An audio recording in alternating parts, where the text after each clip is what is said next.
Assalamualaikum warahmatullahi wabarakatuh. Selamat datang di channel YouTube Ayo Belajar. Di video pertama kali ini, saya akan membahas materi mata pelajaran bahasa Indonesia, yaitu teks prosedur. Teks prosedur adalah teks yang berisi cara, tujuan untuk membuat atau melakukan sesuatu hal dengan langkah demi langkah yang tepat secara berurutan sehingga menghasilkan suatu tujuan yang diinginkan. Teks prosedur biasanya terdapat pada tulisan yang mengandung cara, tips, atau tutorial melakukan langkah tertentu. Yang pertama, pengertian.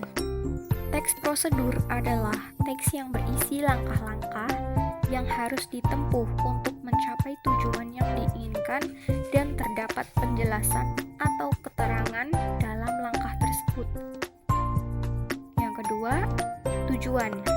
Tujuan penulisan teks prosedur adalah untuk menunjukkan atau menjelaskan bagaimana mengerjakan sesuatu dengan langkah-langkah yang urut dan memudahkan pembaca maupun pendengar agar dapat mengikuti langkah atau perintah dari isi teks yang tujuan akhirnya bisa sesuai keinginan pembaca maupun pendengar. Yang ketiga, macam-macam teks prosedur. 1. Teks prosedur sederhana, yaitu suatu prosedur yang bisa dilakukan hanya dengan 2 hingga 3 aksi atau langkah saja. Contohnya cara menggunakan kipas angin. 2. Teks prosedur kompleks. Prosedur yang di dalamnya itu terdapat aksi atau langkah-langkah yang banyak, atau bisa dibilang cukup rumit. Contohnya prosedur pengurusan KTP. 3. Teks prosedur protokol, yaitu prosedur yang aksi atau tata cara atau juga langkah-langkahnya tidak terlalu rumit sehingga mudah untuk dipahami. Yang keempat, ada ciri-ciri teks prosedur, yaitu 1.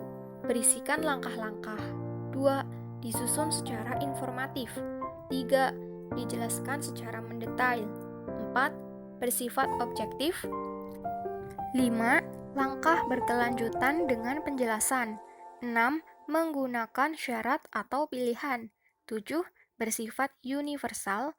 8. Bersifat aktual dan akurat. 9. Bersifat logis. Kemudian yang kelima ada struktur. Yang pertama, judul. Judul ialah sebagai suatu aktivitas atau kegiatan yang akan dibuat atau dilakukan. 2. Kalimat pengantar ialah sebagai pernyataan pembuka di dalam menyampaikan tujuan penulisan. 3. Bahan dan peralatan ialah sebagai rincian bahan serta juga peralatan yang digunakan selama proses produksi atau pada aktivitas yang dilakukan.